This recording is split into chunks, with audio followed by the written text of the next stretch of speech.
garden friends, I'm Tiffany and welcome to my channel. These are the Impatiens that I started from seed on February 8th and today is February 27th, so it's a few weeks later, and I overseeded just to save space because I do want all of these in the end and I'm going to transplant them. So I already have my cups filled with seed starting mix that is also pre-moistened. I just created a little indent. I don't exactly know how much roots I'm going to find.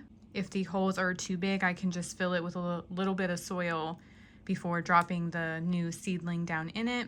And if it's not a big enough indent, I can make it bigger. So we will find out, but I did do 2 trays. These trays can hold 24 cups. And I roughly think there was 48 Impatiens when I kind of just quickly counted them over. So we'll see. I also made sure these are nice and watered. So when the soil that they're in is watered, the soil that they're going into is watered, and then you water them in afterward, it is less transplant shock. And I have never lost a plant doing this. And you can kind of take your time when all of the soil is moist. You can be a little bit more gentle, especially if you're a beginner gardener. You don't have to plant one seedling and then water it and then plant another seedling and water it. You can kind of just do an assembly line and they can hang tight until you water them after you're done with the whole tray. So that's my method.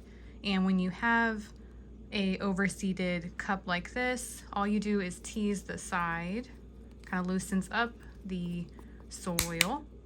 May break your cups while you're at it. They're just plastic cups.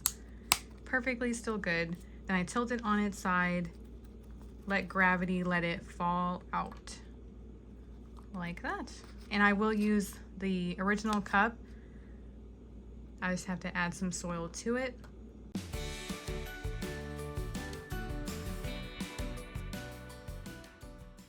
So I think what I'll do is I'll work over my bowl so I can drop this soil down. And you kind of just work at this little root ball. You see all the healthy roots it's already working on. And then you pretty much just tease it apart and it will naturally separate. And I like to keep a clump together. So like how this is staying together, I hold it together. It's less shock on them. And I just tease these 3 apart. And it's okay if some of the roots snap. See, those 2 will stay together, and I got this little guy. Actually, there's 2 guys. What? Never mind, there's 2. There you go.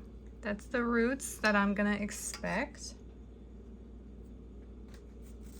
Just gonna grab a pre-made cup, and then you just gently guide it down.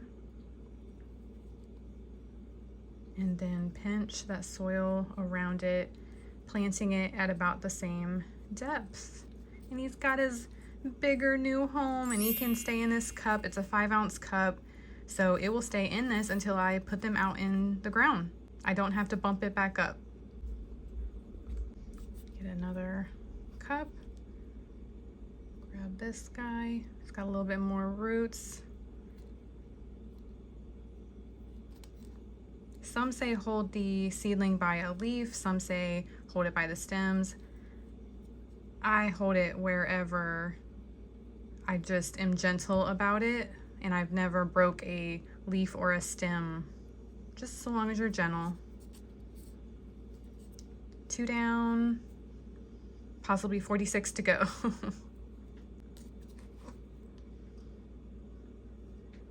Grab these 2. I'm not gonna do all of these with you because it's literally just the same steps. You just gotta be gentle. Make sure all of those roots get down in there. Just pinch around it. And I also fertilized these with a balanced fertilizer, so I don't have to fertilize these. But once you have their first set of true leaves, so these rounded ones over here are the cotyledons. That's not the Impatien leaves. These 2 leaves right here are the first set. And you can do a half a strength when you only have a first set, and then do that for a week, and then you can move up to a full strength. So they're already fertilized, but that would also help with the transplant as well. Do this last one, and then I'm just going to finish all these and then just show you all of them in the end. But that's all I'm going to do for all the cups. You're just gentle, tease them apart one at a time, place them in the little pre-made holes. And this is also the same seed starting mix that I started them in. You can switch to potting soil at this step. It'll be a little bit more nutrients, or a lot more nutrients actually. But since I'm fertilizing them, because there's not much, if any, fertilizer in seed starting mix, I want to make sure they're getting fed, so I do fertilize them, and then I just keep them in seed starting mix. But that is pretty much it. So I'm gonna hurry up and do all of these. I'll show you what they look like in the end.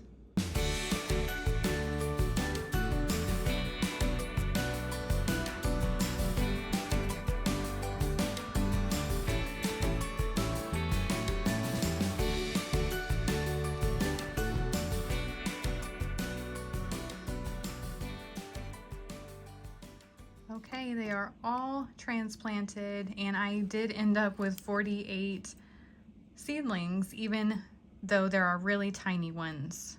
So even this little guy, but now it'll have light and room to grow. Same thing with that one. So there are 48 total seedlings. So now the only thing left to do is water, and you can water from the bottom, let it soak up, and then get rid of the excess water that the seedlings don't take up. I just water it from the top, and I'm just really gentle about it. Then they'll go back under the grow light, and then I will do 14 hours because they have been doing 16 hours. And I'll do that for 2 weeks. I'll bump it down to 12 hours for 2 weeks. And I have an oscillating fan throughout the day, not the nighttime. I give them a break at nighttime. And it's upstairs in the bedroom, so the temperature is roughly 77-ish degrees. And I will just keep you updated on how these do. And fertilize every 14 days. That's the other thing. But hopefully this helps you transplant and thin out your impatiens. And have fun growing your impatiens from seed. Bye, garden friends.